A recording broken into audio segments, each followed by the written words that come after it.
آج کا میرا موضوع ہے کہ وہ خوش نصیب لوگ کون ہیں کہ جن کے لیے اللہ رب العزت آسمان سے فرشتوں کو نازل فرماتے ہیں۔ جناب محمد رسول اللہ صلی اللہ علیہ وسلم نے فرمایا کہ جس رات مجھے معراج کے لیے لے کے جایا گیا تو مجھے وہاں پر جنت بھی دکھائی گئی اور جہنم بھی دکھائی گئی۔ جب میں نے جنت دیکھی تو وہاں مجھے کسی کے قدموں کی آہٹ محسوس ہوئی۔ میں نے جبریل امین علیہ السلام سے پوچھا، کیا جبریل یہ مجھے بتاؤ کہ یہ قدموں کی آہٹ کس کی ہے؟ تو جبریل نے بتایا، اللہ کے رسول یہ قدموں کی آہٹ بلال حبشی رضی اللہ تعالی عنہ کی ہے۔ تو رسول اللہ صلی اللہ علیہ وسلم نے فرمایا کہ میں جب واپس گیا تو میں نے پوچھا، اے بلال تو کیا ایسا عمل کرتا ہے؟ تو کس چمڑے کی جوتی پہنتا ہے کہ چلتا تو زمین پر ہے لیکن تیرے قدموں کی آہٹ آسمان میں سنائی دیتی؟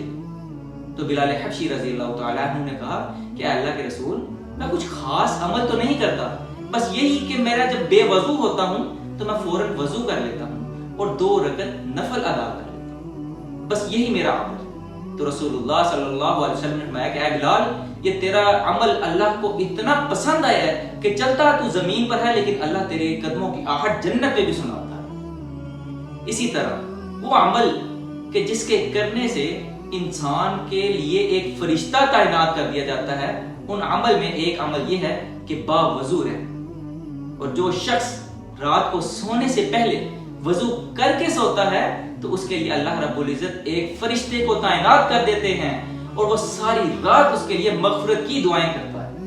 اور جب وہ کروٹ بدلتا ہے، جس طرح چاہے وہ دائیں کروٹ بدلے چاہے وہ بائیں کروٹ بدلے، جس طرح سے بھی وہ کروٹ بدلتا ہے تو فرشتہ اس کے لیے دعائیں کرتا ہے کہ اے اللہ تو اس کو معاف کر دے، اے اللہ اس کے گناہوں کو معاف کر دے، یقیناً جب یہ سویا تھا تو یہ باوضو ہو کر سویا تھا۔ تو یہ فضیلت ہے اس شخص کی کہ جو شخص باوضو ہو کر سوتا ہے اور اللہ کی طرف سے اس کے لیے ایک فرشتہ تعینات کر دیا جاتا ہے۔ اسی طرح دوسرا عمل جو رسول اللہ صلی اللہ علیہ وسلم نے بتایا کہ ایسا شخص جو ذکر کی مجلس میں موجود ہوتا ہے اور اس مجلس کے اندر جو شخص بھی موجود ہیں، اللہ ان کے لیے آسمان سے فرشتوں کو نازل فرماتے ہیں۔ صحیح بخاری کی حدیث 6045 میں اللہ کے رسول صلی اللہ علیہ وسلم نے فرمایا کہ اللہ رب العزت نے ایسے فرشتوں کی ڈیوٹیاں لگا دی ہیں جو صرف یہی دیکھتے ہیں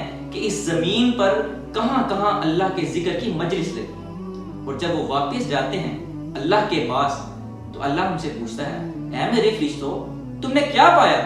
کہا کہ اے اللہ میں نے دیکھا کہ ایک ذکر کی مجلس لگی ہے اور وہاں پر تیرا ذکر کیا جا رہا ہے۔ کہا کہ اے فرشتوں کیا انہوں نے مجھے دیکھا ہے؟ کہا اے اللہ نہیں، تجھے دیکھا تو نہیں ہے۔ کہا اے فرشتوں اگر میں ان کو اپنا دیدار کرا دوں؟ کہا کہ اے اللہ اگر تو ان کو اپنا دیدار کرا دے گا وہ اتنے خوش ہو جائیں گے کہ سارے زندگی تیرے ذکر میں ہی مگن رہے۔ کہا اے فرشتہ آپ بتاؤ اور کیا کر رہے تھے؟ کہا کہ اللہ جنت بڑی طلب کر رہے تھے، بار بار جنت مانگ رہے تھے۔ کہا میرے فرشتوں بتاؤ کیا انہوں نے جنت دیکھی ہے؟ کہا اے اللہ انہوں نے جنت تو نہیں دیکھی۔ کہا اگر فرشتوں میں ان کو جنت دکھا دوں؟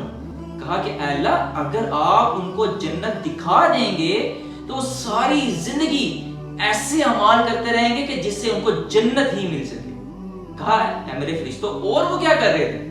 کہا اے اللہ وہ جہنم سے بڑی پناہ مانگ رہے تھے، بڑا رو کر کہہ رہے تھے، دعائیں مانگ رہے تھے کہ اللہ ہمیں جہنم سے دور رکھنا، ہمیں جہنم سے بچا کر رکھنا۔ کہا اے فرشتوں کیا میرے بندوں نے جہنم کو دیکھا ہے؟ کہا اے اللہ نہیں، انہوں نے جہنم کو دیکھا تو نہیں ہے۔ کہا اگر میں ان کو جہنم دکھا دوں؟ کہا اگر تو ان کو جہنم دکھا دے گا وہ اتنا ڈر جائیں گے کہ ساری زندگی ایسے اعمال کریں گے کہ اس سے بچتے ہی رہیں گے۔ کہا کہ پھر اللہ رب العزت نے ایک بہت بڑا آرڈیننس جاری کر دیا، ایک اتنا بڑا فیصلہ کیا کہ اے فرشتوں تم گواہ ہو جاؤ کہ ان مجلس میں جتنے بھی لوگ تھے میں نے ان تمام کے تمام لوگوں کو معاف کر دیا۔ کہا کہ اے اللہ اتنا بڑا آرڈیننس انہیں جاری کر دیا، لیکن اس محفل میں اس مجلس میں کچھ لوگ ایسے بھی تھے جو ذکر سننے کے لیے نہیں آئے تھے، ذکر کرنے کے لیے نہیں آئے تھے، وہ خطبہ جو ہو رہا تھا اس کو سننے نہیں آئے تھے بلکہ گزر رہے تھے، گزرتے بیٹھ گئے۔ کہا فرشتوں تم گواہ ہو جاؤ کہ میں نے ان بندوں کی برکت سے جو اس مجلس کو سننے کے لیے آئے تھے ان لوگوں کو بھی معاف کر دیا جو سننے کی نیت سے نہیں ہے۔ تو ایسے مجلس کہ جہاں پر اللہ کا ذکر ہوتا ہے وہاں پر اللہ رب العزت اپنے فرشتوں کو بھیجتا ہے۔ اسی طرح تیسرا عمل کہ جس کے کرنے سے اللہ رب العزت اس کے یہ فرشتہ بھیجتے ہیں، کہا کہ وہ فجر اور عصر کی نماز ہے۔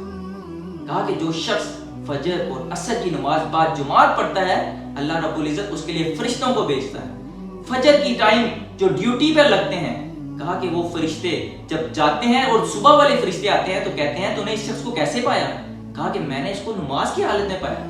اور جب عصر کے وقت انہی فرشتوں کی ڈیوٹی چینج ہوتی ہے، پھر وہ پوچھتے ہیں کہ اے تو نے اس بندے کو کس طرح پایا؟ کہا کہ میں نے تو نماز کی حالت میں پایا۔ کہا کہ ایسا عمل یہ فجر اور عصر ہے کہ اس میں اللہ رب العزت فرشتوں کی ڈیوٹیاں چینج کرتے ہیں، اور جب چینج کرتے ہیں تو جو شخص فجر کی اور عصر کی نماز با جماعت پڑھتا ہے تو اس کا نام رجسٹر میں نوٹ کر دیا جاتا ہے۔ کہا کہ یہ عمل ایسے ہیں کہ جن کے لیے اللہ رب العزت آسمان سے فرشتوں کو نازل کرتا ہے۔ اسی طرح بہت سے عمل ایسے ہیں جو ہیں تو بہت چھوٹے لیکن اللہ کے نظر میں اتنی قدر و منزلت والے ہیں کہ اللہ رب العزت ان کے لیے آسمان سے فرشتوں کو نازل فرماتا ہے۔ اللہ سے دعا ہے کہ اللہ ہمیں ایسے اعمال کرنے کی توفیق عطا فرمائے کہ جن کے لیے فرشتے نازل ہوتے ہیں۔ اللہ آپ کا حامی و ناصر ہو۔ السلام علیکم ورحمۃ اللہ وبرکاتہ۔